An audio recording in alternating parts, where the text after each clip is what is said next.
and welcome to our talk called Knowing Where You're Going, Making a Brief. We are Storybrewers role-playing. My name is Hayley. And I'm V.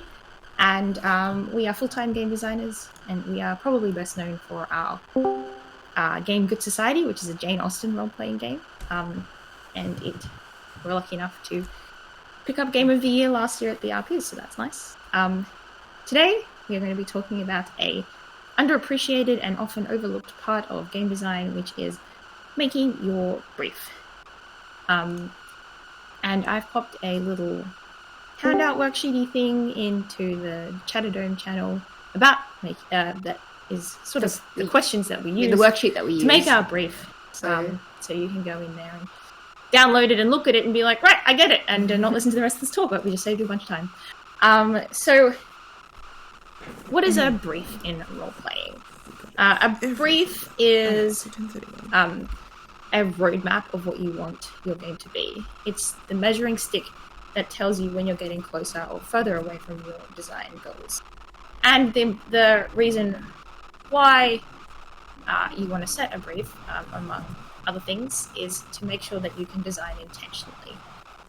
V is a very smart person and has often told me that how good something is a question of how much it lines up with its intention. And that's a philosophy we definitely bring into our games. Our big games, our non-experimental games, for sure, at least. Yeah. And so that's something that intentionality of design is really important for us, and the brief is a primary tool that we use to achieve that. And it can also be a very good, useful tool if you're working in teams or you're working remotely with someone, so everyone is on the same page about what it is that you're doing with the game. Yeah. I think I find a lot of people, if they are designing by themselves, that brief or that idea or the vision of the game exists in your head. But as soon as you're starting to design in a team with someone else, then it's also really important to actually make sure that your goals actually are the same thing. Yeah. So that's why we started actually having this active process where we not only just talk about it, but we commit to it on paper. So you're going to ask, when do you write your brief? It is pretty early in the process, after the initial ideation or brainstorming. At least this is what it looks like for us when we do it.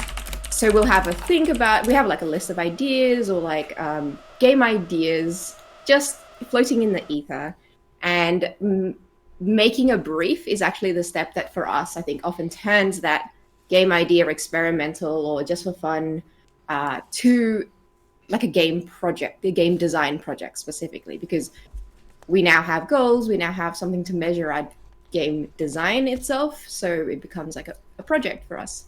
And that happens, so we don't start with a blank page for when we do our brief. We've often already had some ideas or talked about it, but more in a more casual sense. So that's when we have it in our process. And the next question people often ask is then, well, does this brief change? Should it change? Do edits make their way into this document, or do you commit to it and never change it? The way I like to answer this question is that our brief is a living-ish document. And there are two rules that we try to abide by when thinking about a brief. And the first rule is don't change your brief.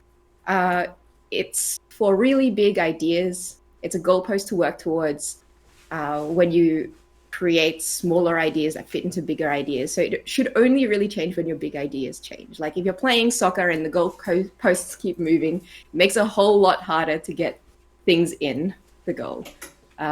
So we don't like to change it because you need a foundation that's firm enough. And that does speak to the importance of the brief. It's not something you sit down and just put together, in 5 minutes. It's something that you are committing to a degree. So it is an important moment. But that said, rule 2 is change your brief, but only if you discover you were deeply misguided the very first time.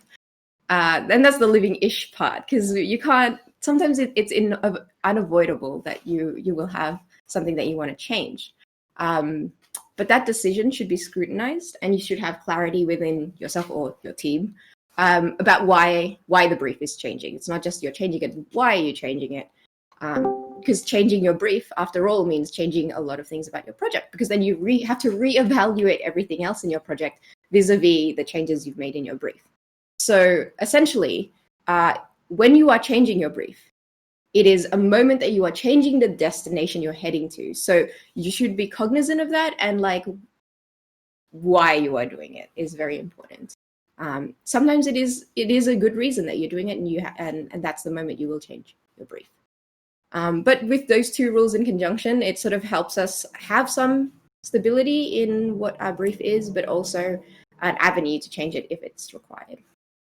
So for the rest of this talk, we're going to talk about that handout we've linked to, which is actually like just a few simple questions that we use to write our brief. It's not overwhelming, and it's not meant to be overwhelming, but it is we found it to be important to help sharpen our designs.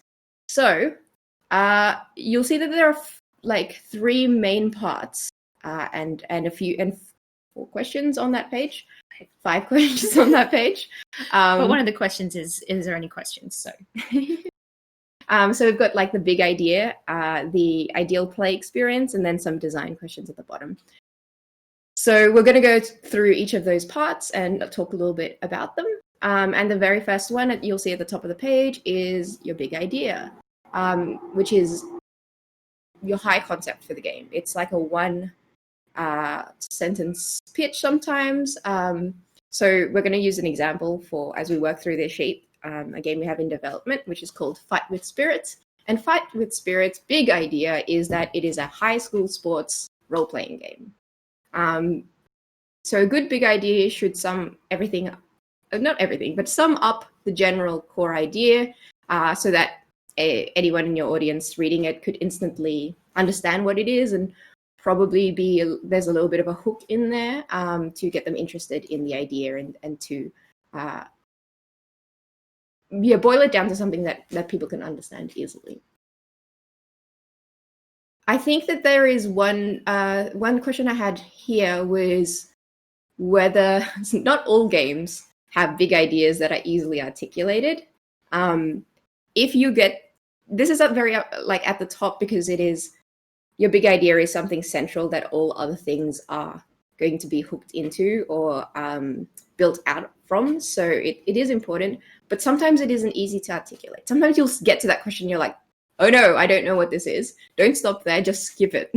You pencil in your best attempt and then come back to it once you've filled out everything else and reassess that in the light of having worked through everything else. That's so you don't actually just get stuck right at the first question. So that's the big idea. If people have got any questions, we can address them now or at the end. But I'm going to hand off to Hayley to talk about the next section, ideal play experiences. So the next section is, the ideal play experience. And this is really the meaty part of the brief and the part that's most useful going forward in your design process. And it consists of 2 questions, which is, what do you want the players to do, think, and feel? And what do you want the characters to do, think, and feel? And I just wanted to take a moment to talk about the difference between those 2 things. So when we play a role-playing game, obviously we are people sitting around the table, and what we are doing is conversing. And we're probably writing things on paper and, thinking about things. But our characters are doing a whole thing in the fiction. Depending on what the game is, they might be fighting something, they might be proposing, they might be planning a ball. So that is the difference essentially between players and characters. And you actually need to think separately about what you want the players to do versus what you want or imagine the characters to be doing during the game. So I think a good example of this is that a player might decide to orchestrate their character's own misfortunes by creating their character's father, who doesn't want them to play volleyball. Super into the volleyball team. This player has gone, hey, you know what would be cool in my character story? I'm going to create this character. Father, they don't want me to play volleyball.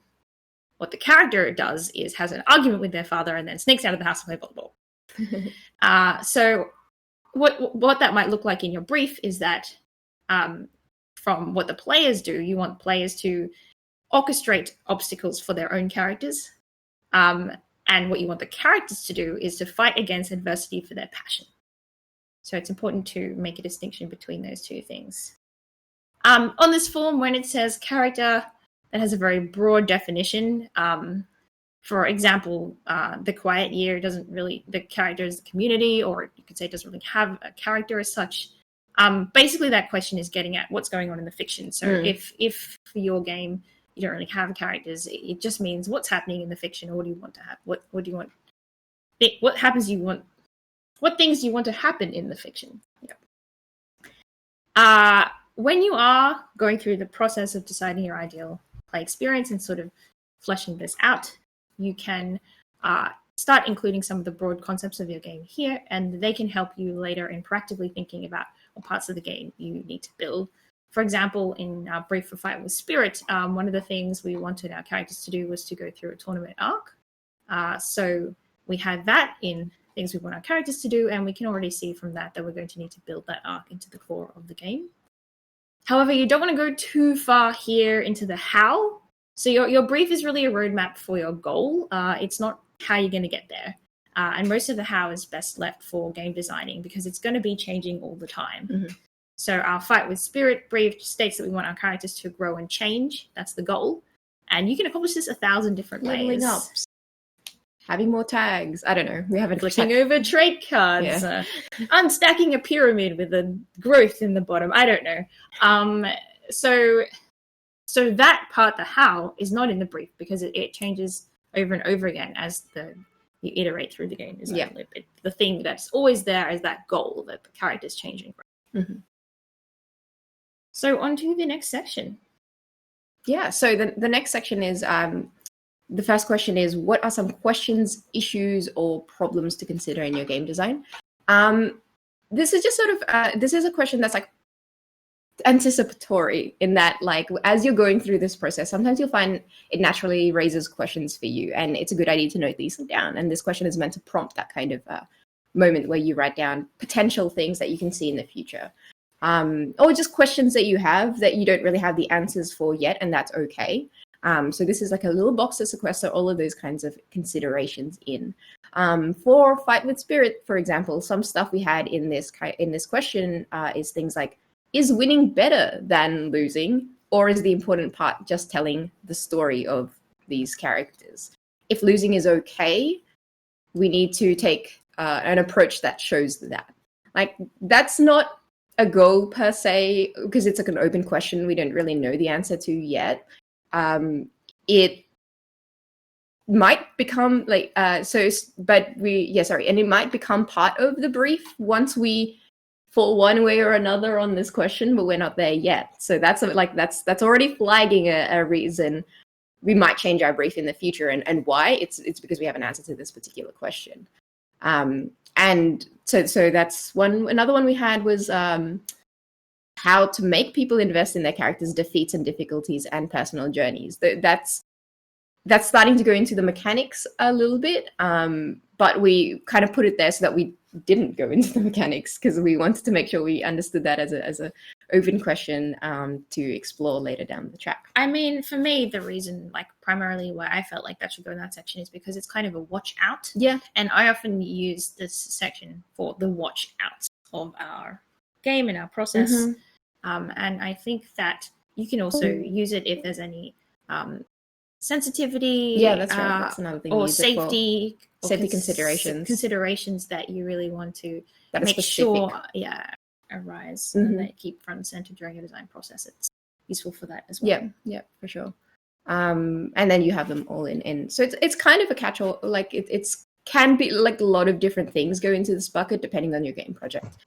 But we found it to be useful in prompting those sorts of thinking early on in the process, because the further the earlier you start considering those pitfalls, the easier you can design away from them and to have other solutions.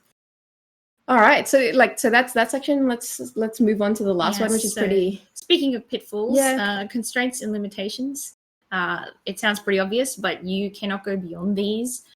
So it's helpful to set them all out up front, so you don't realize any part of your design is impossible. These can take some research because often we find that they are about form factor. So you can only have this many pages or this many cards, but they can also encompass scope of experience. So how many sessions is this game allowed to take? What complexity level do we want it to, can it have? Is there a limit to that? Is there ages that it needs to be appropriate for? Is there a certain amount of time that it needs to take to play, or time that it needs to take you to create? You need to be done in 2 months. That's a huge constraint, right? Yeah. So anything else that's relevant that's going to put a cap on certain directions should go in here. And it's good to have a proper think about that so that you don't end up in an unenviable position later of having to redo things because there's something that didn't occur to you at first. Although undoubtedly you will, because that's game design. That's how it works. But it's, again, great to have a list of these up front, especially when you're working in a team, so that you understand where the limits and the boundaries are. Yes. So that sort of wraps it up for this worksheet. I will just say that if you have any questions or concerns about the document, you can send me an email. I'll be working on various versions of that, I'm sure, in the future. But apart from that, do we have any actual questions for, I guess, the talk? I think that was, we've got 15 minutes. Yeah, we've got time. So, please feel free to unmute if you have a question. Yeah. And I think that's probably the best way. The easiest way, yeah.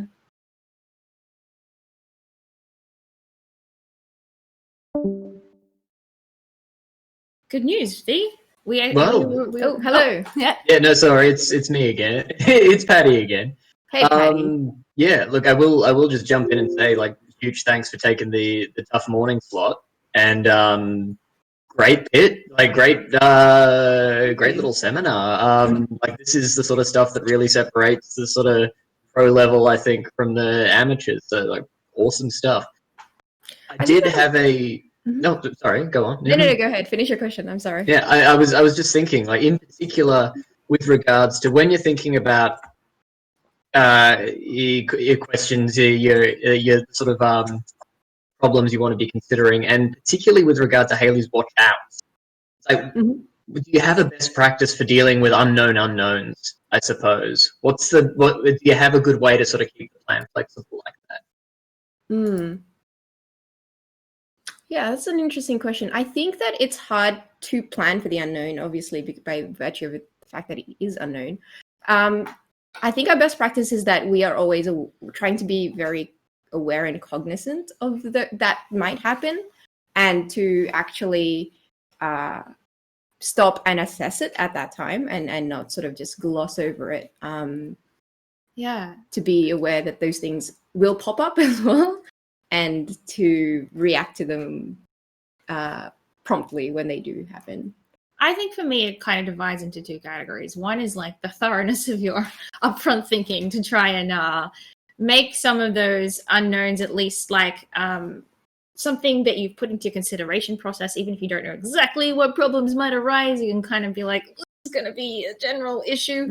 And I think the second half of it is it's just there in your iteration loop. So building that minimum viable product to start off, and then testing that and refining that means that you get exposed to those unknowns as quickly as possible before you put too much investment into your project. And so that's not anything to do with the brief, but that is what we do to manage a lot of those unknowns. It's to try and play test fast and often. Great and I would say one other thing we do to manage is picking our projects. I think often we like to pick things that hit our core competencies, and then there's just 2 or 3 new things max that we are dealing with. From a production standpoint. Yeah, from production. Yes, this is particularly going to production, so that we're not doing everything all at once. We're learning bit by bit. Brilliant. We have had some questions come through on the interaction. Okay, cool. First out of the gate was Logan. He's excited to hear more about. Can you tell us more about Fighting Spirit? Or we have it up on our website. Fight with Spirit. Fight with Spirit. Sorry, yeah. No, it's all good. We'll put it. I can chuck the link into Chuck the in the link. Chatterdome thing. Yeah. Drop it on in. Yeah. It's something we've been working on for. We had like several design iterations of that last year. Then we had to take a break for finishing off some other projects. But it's something we're returning to in Q3, Q4 of this year, which I'm very, very excited by because we've sort of had where it is in the development cycle is that we've had some game design done, some playtesting done, but there's still a lot that we want to revisit, and which is why it's very opportune for us to be talking about a brief for this, because it's actually, because we've had such a long break for it, it's a time for us to revisit that brief and revise it if required. So that's actually another time when we do change it, where it's, if it's been a long enough time that we want to revisit it, it's a chance to check that everything else is still good, if there's anything we want to change and all that sort of thing. So Hayley will send the link about that game. It's very sports anime. I don't know. It's up our alley. Like teens having emotions and struggling to be better people. The problems aren't so bad, and the worst they get is fight, kiss, kiss. So I'm very excited to go back to working on that. Yeah. Look, it's very exciting stuff. And, well, I mean, it's been great seeing you all sort of going from strength to strength with your projects as well, with a successful Kickstarter recently too. Oh, thank you. We did have one more question in the chat that I think we'll sort of grab hold of. Here, John. What do you have any do you have any ideas regarding the theme for this jam? The Unexpected Alliance. Oh, for the theme of the jam. Yes, Oh, well, I assume that's what he's talking about. If there was another theme that was mentioned, oh boy, I'm in trouble, aren't I?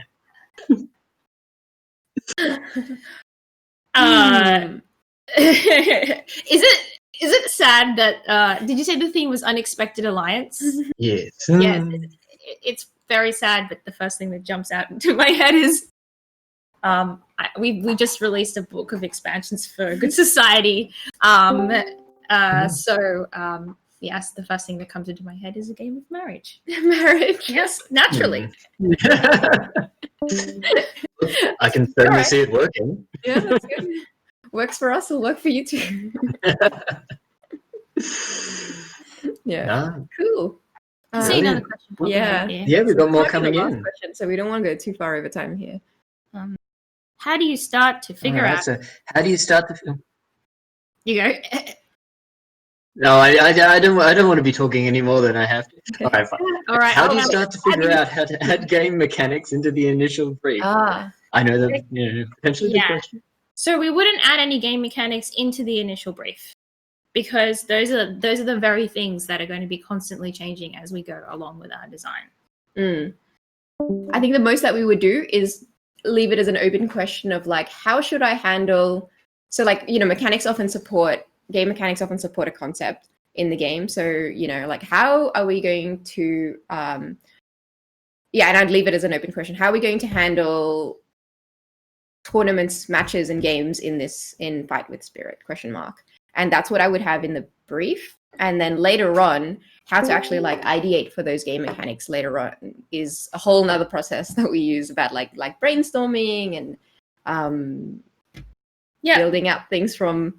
I think we've got a talk online about how we do our whole game design process, and that probably like has a bit more about how we ideate and brainstorm in that talk. But so you can find that online, I'm sure, if you just Google it. But the answer to that would be we wouldn't really put it into the brief. Yeah, and like the reason for that, as I said during the talk, that's constantly changing in the brief is essentially your goal, and your game mechanics are how you get there. Yeah. So. So yeah, cool. Thank you so much for being with us this morning, and good luck game jamming. And we're really excited to listen to all the other talks. Yeah. Well, I know how risky it can be trying to coordinate a round of applause across these things. But once again, huge thanks for coming out, team. It has been amazing to hear your insights. Pleasure. See you later. Bye. All right.